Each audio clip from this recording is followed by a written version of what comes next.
अखिल विश्वाला मांगल्याचं वरदान देणारे मंगलमूर्ती श्री गणराय, हिंदवी स्वराज्याचं स्वप्न प्रत्यक्षात साकारणारे छत्रपती शिवराय आणि या चैतन्यदायी गणेशोत्सवाचे जनक आदरणीय लोकमान्य टिळक यांच्या चरणी विनम्र अभिवादन करून राजयोग प्रतिष्ठान ट्रस्ट आलेल्या सर्व गणेश भक्तांचं मनपूर्वक स्वागत करत आहे. उत्तमोत्तम आणि भव्य देखाव्याची परंपरा जपणारं राजयोग प्रतिष्ठान ट्रस्ट मंडळानं यावर्षी सादर केलाय एक भव्य आध्यात्मिक देखावा, श्री शंकर महाराज चरित्र दर्शन. दत्त संप्रदायाच्या प्राचीन अवधूत परंपरेतील अगदी अलीकडच्या काळातील संत म्हणजे श्री शंकर महाराज.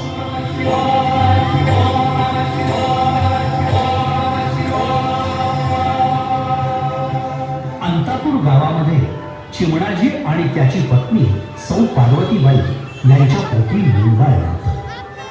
भगवान श्री शंकराचे परमभक्त असलेल्या उभयतांनी घराजवळील मंदिरात महादेवाची मनोभावे आराधना केली. ओम नमः शिवाय, ओम नमः शिवाय या अखंड जप साधनेनं भगवान शंकर त्यांना प्रसन्न झाले आणि प्रत्यक्ष भगवान शिवांनी त्यांना स्वप्नात दृष्टांत दिला. अंतापूरच्या जंगलामध्ये बेलाचे स्थान आहे. त्याजवळ असलेल्या बेलाच्या झाडाखाली वाघांच्या गराड्यात एक छोट बालक खेळतय. ते वाघ तुला काहीही इजा करणार नाही. तू निर्भयपणे जा, त्या बाळाला घेऊन ये आणि त्याचा सांभाळ कर. पार्वतीबाई चिमणाजींना म्हणाली, शुभस्य शीघ्र, वरेने जाऊन ते बालक घेऊन या.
त्या निबिड अरण्यात त्या पीराजवळ चिमणाजी गेला. अत्यंत हिंस्त्र वाघांच्या घराळ्यात ते सुंदर बालक खेळताना त्याला पाहिले.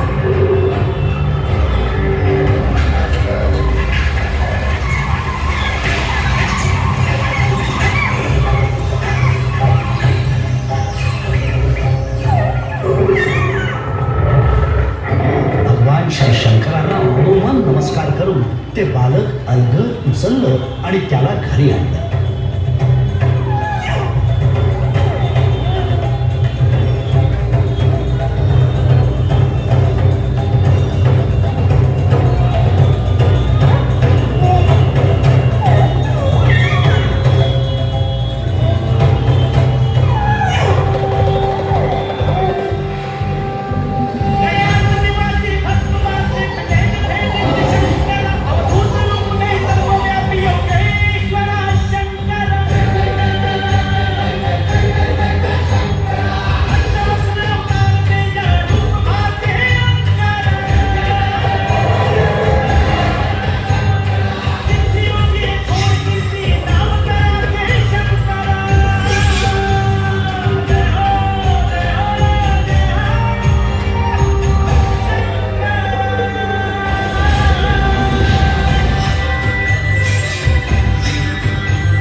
प्रत्यक्ष भगवान शंकरांचा प्रसाद आणि तोही दुर्गाष्टमी आणि सोमवारी प्राप्त झालेला असल्यामुळे त्यांनी त्या बालकाचं शंकर असं नाव ठेवलं. माता पित्यांनी अत्यंत कोड कौतुकाने त्या बालकाचं संगोपन सुरू केलं.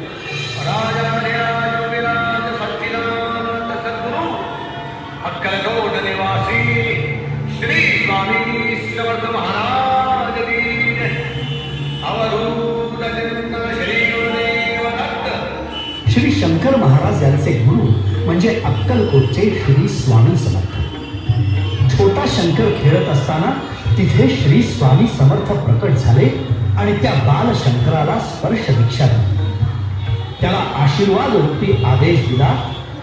हिमालयात केदारेश्वर इथं जा आणि स्वतःचा शोध घे आणि पुढील आयुष्य हे समाजाचं दुःख दूर करण्यासाठी कार्यरत ठेव.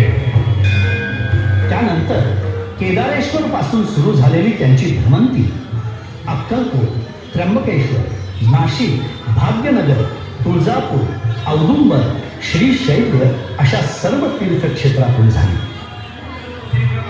श्रीपाद श्रीवल्लभ, श्री नृसिंह सरस्वती आणि श्री स्वामी समर्थ अशा अत्रेनंतर श्री दत्तात्रेयांच्या परंपरेतील अवधूत संप्रदायातील महान योगीराज श्री शंकर महाराज. एक दिवस सद्गुरू श्री शंकर महाराज, डॉक्टर धनेश्वर, त्यांचे चिरंजीव आणि अन्य काही सहकारी पाथर्डीजवळ असणाऱ्या एका नाथ संप्रदायाच्या मंदिरात नियमित दर्शनासाठी गेले होते. दर्शन पूर्ण झाल्यानंतर बैलगाडीतून ते परत निघाले असता एके ठिकाणी त्यांची गाडी अडकली. बराच काळ प्रयत्न करून सुद्धा गाडी तिथून पुढे जाईल.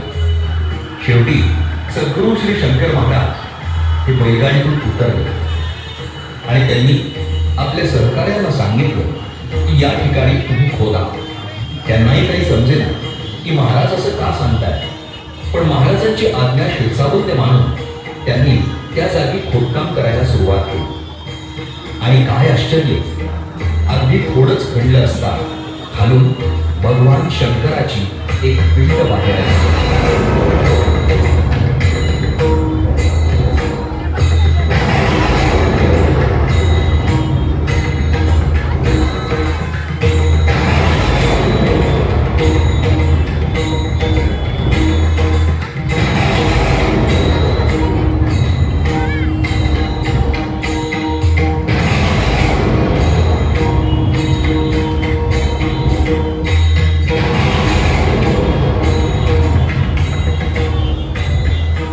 सद्गुरू शंकर महाराज म्हणाले, मंडळी, तुमच्यातल्या अनेकांची गाडी बऱ्याच काळापासून अडली होती. या ठिकाणी आता तुमच्या जीवनातली खऱ्या अर्थानं नवीन वृद्धी सुरू होणार आहे. ही पिंड सुद्धा दरवर्षी गव्हाच्या आकारा इतकी वाढत राहील आणि म्हणून या जागेला वृद्धेश्वर म्हणून ओळखलं जाईल. पुण्यातील धनकवडी येथील मठाच्या जागी श्री शंकर महाराजांनी वैशाख शुद्ध अष्टमी शके 1869 अर्थात 28 एप्रिल 1947 या दिवशी समाधी घेतली. श्री शंकर महाराजांनी जरी देहरूपानं समाधी घेतली असली तरी आजही अंशावतार रूपानं भक्तांचं कल्याण करण्यासाठी ते सर्वत्र आहे.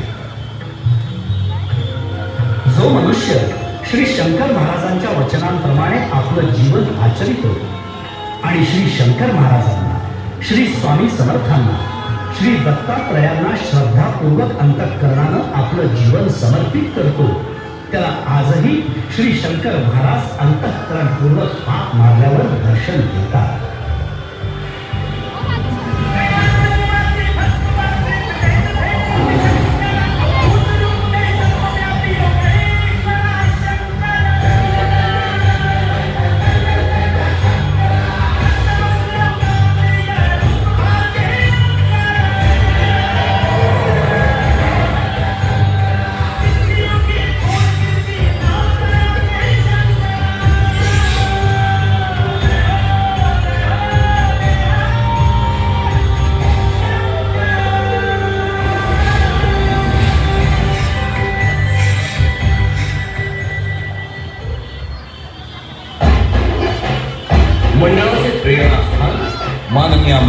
संग्राम भैया जगताप, मंडळाचे संस्थापक अध्यक्ष